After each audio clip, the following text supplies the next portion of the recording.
दोस्तों आजकल के ड्रामा में दिलचस्पी लोगों की बढ़ती जा रही है धीरे धीरे। तो मैं आपको दो ड्रामा ऐसे बता देता हूँ, अगर आप इनको देखना स्टार्ट करोगे तो आप इनके दीवाने हो जाओगे, इनकी कास्ट के दीवाने हो जाओगे। स्टोरी लाइन तो आपको वैसे भी पसंद आ ही जाएगी।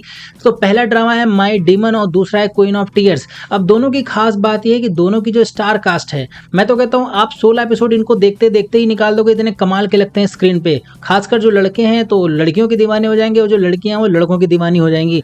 तो अगर आप बात करते थोड़ी स्टोरी की, तो माई डीमन की स्टोरी क्या है कि एक लड़का है जो कि डीमन है, वो क्या करता है, कॉन्ट्रैक्ट साइन करवाता है उन लोगों से जो मजबूरी में फंसे हैं कि मैं तुम्हारी हेल्प करता हूं, तुम 10 साल बाद अपना आत्मा मेरे को दे देना, बेसिकली तुम मर जाओगे 10 साल बाद। तो जो मजबूरी में होते हैं वो कॉन्ट्रैक्ट साइन कर देते हैं कि भाई ठीक है, मैं अभी इस प्रॉब्लम से निकल जाऊं, बाद में 10 साल बाद मर जाऊंगा, देखा जाएगा। अब इसी डीमन की मुलाकात होती है एक लड़की से जो कि मुसीबत में फंसी। भाई इसका काम ही है मुसीबत में फंसे लोगों को बचाना, फिर उनसे कॉन्ट्रैक्ट साइन करवाना। अब ये लड़की और ये डीमन दोनों एक दूसरे से अनजान है कि इनका पिछले जन्म में क्या नाता था, क्योंकि पिछले जन्म में दोनों लवर थे। लेकिन जैसे ही लड़की मुसीबत में होती तो उसको बचाने जाता है, लेकिन जैसे उसको बचा रहा होता है, बचा लेता है, उसके बाद इस डीमन की पावर खत्म हो जाती है। पावर क्यों खत्म होती है वो आप इस ड्रामा में देखोगे, धीरे धीरे आपको पता चल जाएगा। लेकिन पावर खत्म होती है वो बड़ा हैरान हो जाता है कि भाई ऐसा क्या हुआ कि उस लड़की का हाथ पकड़ती मेरा पावर चला गया पूरा।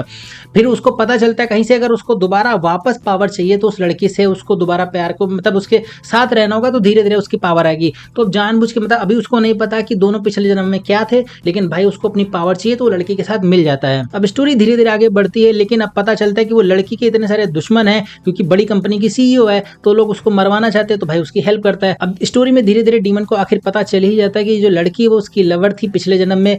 तो अब वो जो अब उसको मतलब के लिए जो उसके साथ रह रहा था उसके साथ प्यार में रहने लगता है। फिर स्टोरी में बहुत अच्छे से ट्विस्ट आते हैं, हमको काफी कमाल का है कैसे उसकी जो पावर है वापस आती है। काफी कमाल का ये ड्रामा है, आप देखोगे तो इसके फैन हो जाओगे। मैं तो कहता हूँ इसका सेकंड पार्ट भी आना चाहिए, लेकिन अभी तक तो कोई न्यूज है नहीं। अब अगर बात करते हैं क्वीन ऑफ टीयर्स की, तो क्वीन ऑफ टीयर्स बिल्कुल अपोजिट है, लेकिन वही सेम चीज इसमें भी है। दोनों स्टार का जो मेल और फीमेल दोनों काफी कमाल के हैं। अब इस ड्रामा में जो लड़की है वो एक कंपनी की सीईओ है, लेकिन जो लड़का है वो एक नॉर्मल लड़का था, उसी कंपनी में जॉब करने जाता है। लेकिन अचानक से दोनों की मुलाकात होती है, लेकिन लड़की ये प्रिटेंड नहीं करती है वो इस कंपनी की मालिक है। तो क्या करती है वो धीरे धीरे बिना बताए उसके साथ रहने लगती है, लेकिन वो नोटिस करती है कि वो लड़का काफी उसके लिए लॉयल है, काफी अच्छा है। और उसको जब पता नहीं कि उस कंपनी की वो लड़की सीईओ है, तो सोचती जब उसको पता चल जाएगा तो और ही अच्छी बात होगी। तो उसकी इस ईमानदारी पे उससे प्यार में पड़ जाती है, फिर शादी कर लेती है। तो ड्रामा की स्टार्ट होती है कि दोनों की ऑलरेडी शादी हो चुकी है।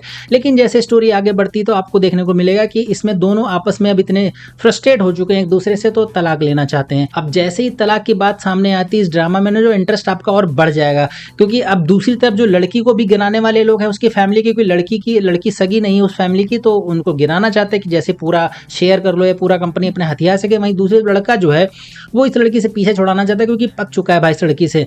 लेकिन धीरे धीरे पता चलता है लड़के को कि लड़की को एक बीमारी है। बीमारी क्या है, उसको कोई ब्रेन का कोई कैंसर है जो जिसका इलाज नहीं। तो अब क्या करता है बेचारा, जो उसको तलाक देने वाला होता है तो नहीं दे पाता, क्योंकि मजबूरी में नहीं छोड़ना चाहता, मतलब इस सिचुएशन में नहीं छोड़ना चाहता है। तो क्या करता है, उसको अच्छा फील कराने के लिए फिर से सेम चीजें करने लगता है जैसे पहले थे शादी के पहले। तो ये सब देख के लड़की भी दोबारा प्यार में पड़ जाती है। फिर वो उसके इलाज के लिए बाहर जाता है, जापान जाता है, वहां से होकर आता है। और इधर बैकग्राउंड में इसके फैमिली वाले इसकी तरफ साजिश कर रहे होते हैं इसको कंपनी से निकालने की। फिर वो सक्सेसफुल भी हो जाते हैं, दोनों को कंपनी से निकाल देते हैं, पूरा शेयर सब कुछ हथिया लेते हैं। अब होता क्या है, कैसे ये करते हैं, कैसे कंपनी से उसको बाहर निकालते हैं, ये ना जब भी आप देखोगे थोड़ा आपको बॉलीवुड वाला फील आएगा, लेकिन आपको मजा बहुत आएगा। थोड़ा हल्का फुल्का लगेगा, थोड़ा बॉलीवुड वाला टच है, लेकिन आप बोर मत होइएगा, क्योंकि धीरे धीरे बहुत मजा आएगा। जितने भी सीन है आपको पूरा बैठ के आराम से आप फैमिली के साथ भी देख सकते हो अगर देखना चाहो। लेकिन मैं तो कहूँगा बहुत मजेदार है कि एक एक एपिसोड में आप अलग अलग ट्विस्ट आते हैं, प्यार भी दिखाएंगे, थोड़ा झगड़ा भी दिखाएंगे, नोकझोंक भी दिखाएंगे, ऑफिस की पॉलिटिक्स भी दिखाएंगे, सारा कुछ दिखाते हैं। तो दोनों ड्रामा मेरे हिसाब से बहुत ही कमाल के हैं। ज़्यादा स्टोरी डिटेल में नहीं बताऊंगा, नहीं तो फिर आपका मजा खराब हो जाएगा।